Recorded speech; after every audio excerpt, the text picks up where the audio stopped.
El día de hoy les voy a contar acerca de un hombre de paja. Les voy a contar acerca de la fantasía de los 70s y 80s. Hola, bienvenidos a Esto No Es Un Spoiler. Mi nombre es Joaquín y el día de hoy les traigo la siguiente entrega de la serie Hablemos de Fantasía, que es la historia de la fantasía. Hoy vamos a cubrir un periodo en la historia del género de la literatura fantástica sumamente interesante. Más bien, todos han sido interesantes, pero este también es uno de los más interesantes para mí. Porque les voy a contar de esta época en el género en donde la mayoría de las obras hoy en día se tienden a considerar trilladas, repetitivas, infantiles o ya completamente pasadas de moda, por así decirlo. Les voy a decir qué es cierto de esto y les voy a decir qué cosas están muy alejadas de ese estereotipo. ¿Ok?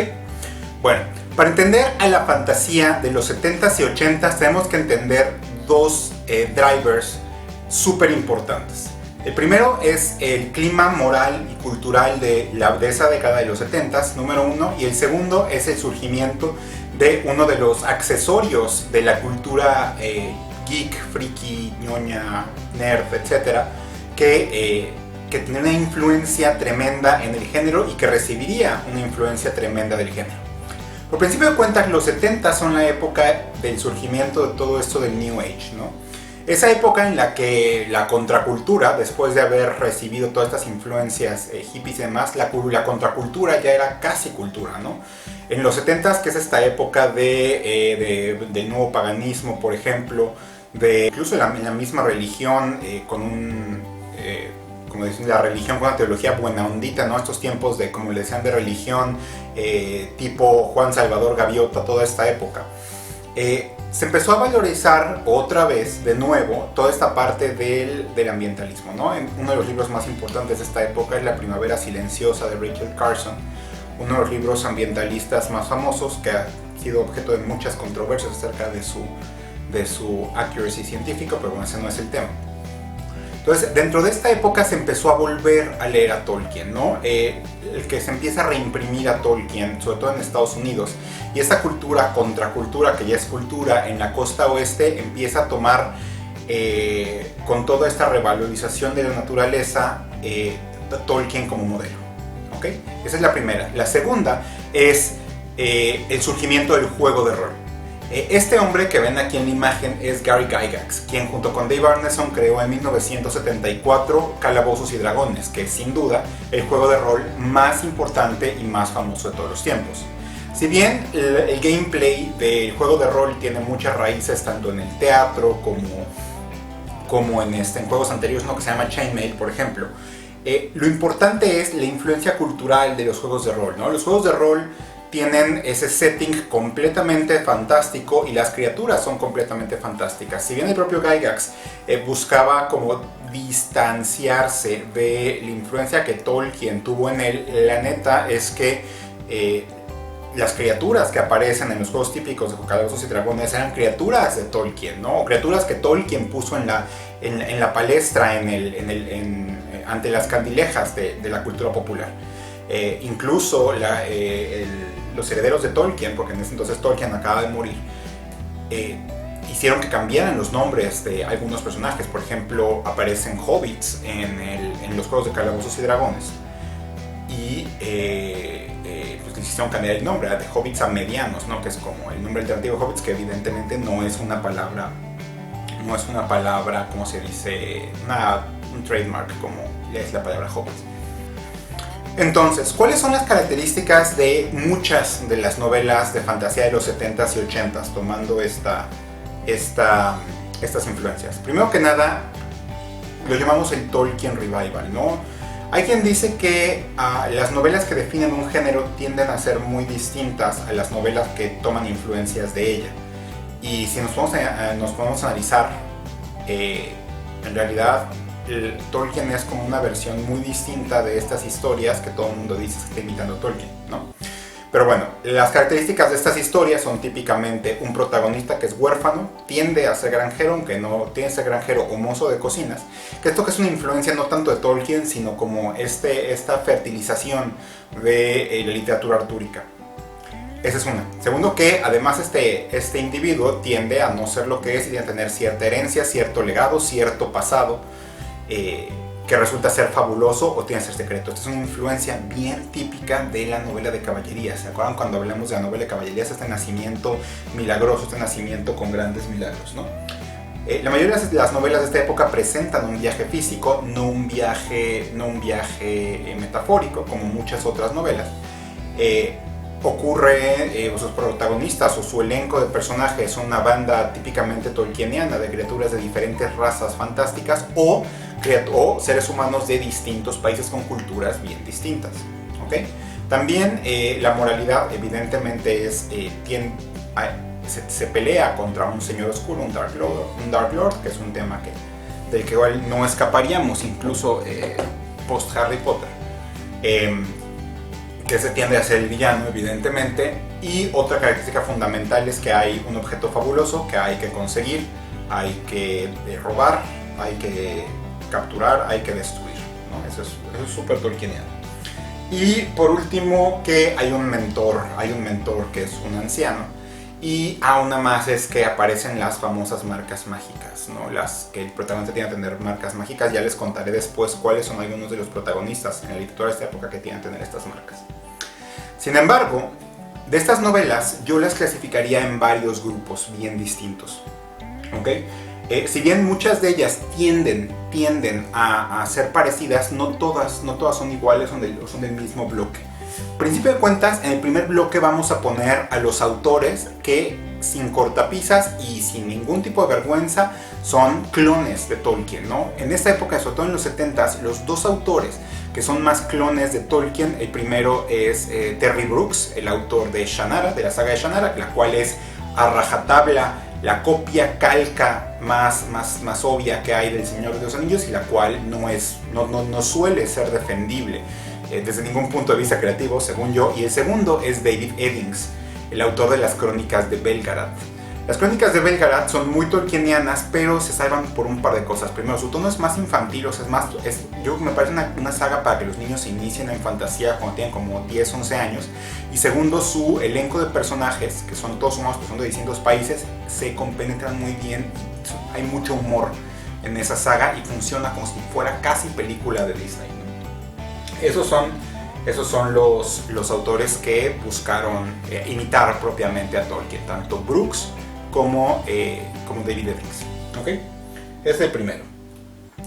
En segundo lugar, hay un grupo de autores que lo que buscaron fue dar la variación creativa de la historia de Tolkien, de dejar de pasar en un lugar parecido a este concepto de la alegre Inglaterra a otros lugares quizá dentro de las mismas islas británicas.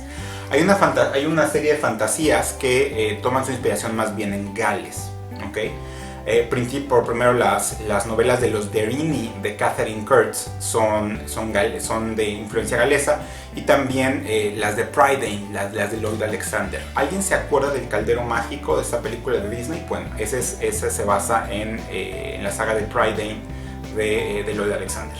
También en este grupo yo pondría a Stephen Donaldson, quien nos regaló esta famosa saga de Thomas Covenant, The Unbeliever, que es este hombre que tiene lepra y de repente se transporta a un mundo fantástico donde debe luchar contra un Dark Lord, ¿okay? En tercer lugar, vamos a poner un grupo súper importante. En tercer lugar, de hecho, los únicos libros que tengo en este domicilio, porque muchos los tengo en México. De hecho, el de Brooks, el de Eddings los tengo en México, no me los traje. Y sí. Pero bueno, aquí tengo otros. Vamos a hablar de este grupo, que son los autores que crearon sus novelas a raíz de campañas que ellos crearon de novelas de calabozos y dragones. Esta como le llaman cross-fertilization, que es la novela típica de fantasía, tiene una gran influencia creativa, estilística en el surgimiento del juego de rol. Es a su vez genera que muchos jugadores o diseñadores de juegos de rol crearan novelas fantásticas. La primera de ellas, obviamente la más obvia, que es la Dragonlance, ¿no? Las Crónicas de la Dragonlance es básicamente una campaña de calabozos y dragones hecha una novela, bueno, una saga de fantasía bastante gorda, un tochote. Esta es la primera. Esta que ya es más, creo que es más de los 90 porque se publicó en los 90, es El Elfo Oscuro. El Elfo Oscuro de R.A. Salvatore tiene la particularidad de que nos presenta uno de los primeros grandes héroes byronianos, estos héroes atormentados de la fantasía, que es nuestro querido Drizzt Do'Urden. Pero creo que ya es de casi finales de los 80, y la trilogía esta, que es la trilogía del Elfo Oscuro, me parece que ya se publicó en 1990, entonces no deberíamos hablar mucho por ella. Y por último les quiero contar de uno de mis libros favoritos de fantasía, que nació a partir de una campaña de Calabozos y Dragones, que es Mago, de Raymond E. Feast. ¿No se acuerdan cuando vimos mi top 10 novelas de fantasía? Este libro es el número 6. Mago es, si bien tiene rasgos bien tolkienianos, tiene una gran diferencia también, que es que ocurren dos mundos distintos. El primero sí es netamente medievalino, con criaturas, no hay criaturas mágicas tolkienianas, solamente hay dragones y humanos. Pero el segundo es que crea un mundo paralelo en el cual ocurren y triunfan culturas no occidentales, ¿no?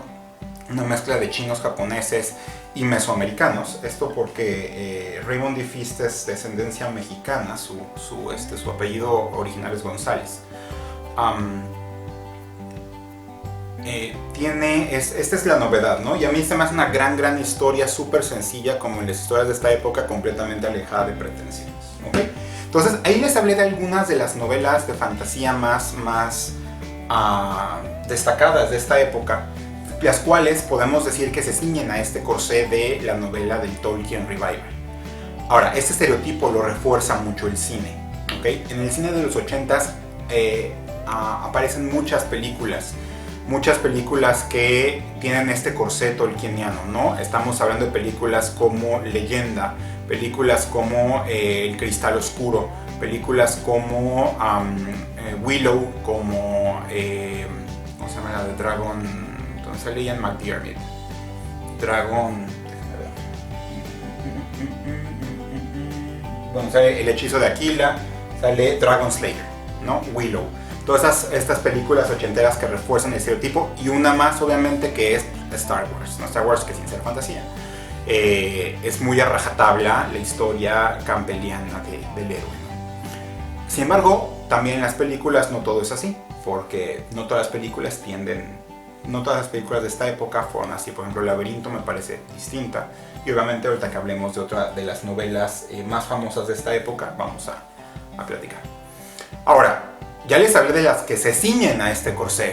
Ahora les quiero platicar de que, por más que escuchemos de que en esa época toda la fantasía era así, yo lo que digo es, no es cierto, ¿no? O sea, si hay muchas novelas de esta época que tienden a ser así, esta es una época que creativamente nos regaló algunas de las joyas más grandiosas en la historia de la literatura de fantasía, ¿no? O sea, esta es la época en que se publicó pues, mi libro favorito de toda mi santa vida, que es obviamente La Historia Sin Fin, que es la fantasía de las fantasías. Si bien se considera un libro infantil, es la novela de la fantasía triunfante, ¿no? La que proclama a los cuatro vientos la razón de ser de la fantasía, ¿no? Esta es una. En esta época también surge El Castillo Ambulante de Diane Wynne Jones, que es está más cercana a los cuentos de hadas y tiene una estilística propia completamente distinta. Esta es de los 80s.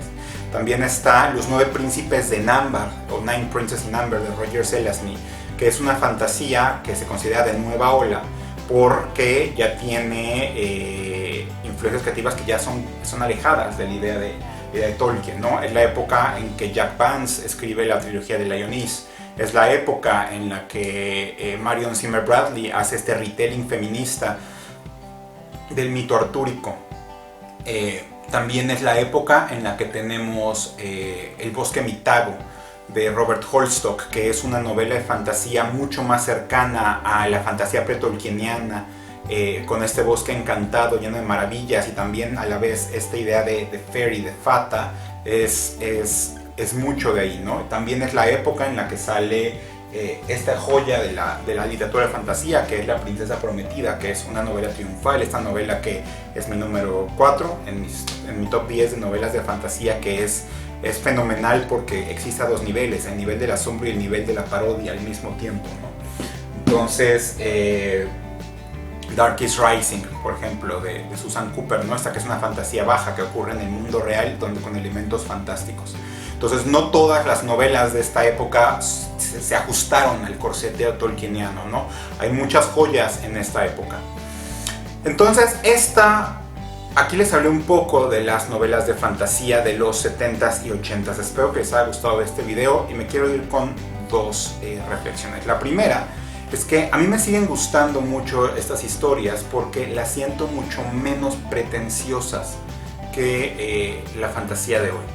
Si bien la fantasía de hoy ha generado buenísimas reflexiones creativas, estilísticas, morales, tonales del género, también lo ha hecho con yo siento con un dejo pretencioso. O sea, muy difícilmente yo les voy a contar muy difícilmente vamos a encontrar un autor de fantasía hoy en día que yo no considere que tiene cierto grado de pretensión, ya sea pretensión creativa, pretensión tonal, estilística, etcétera, ¿no? En esta época es solamente escribir por escribir la fantasía, por el gozo, el asombro de la fantasía.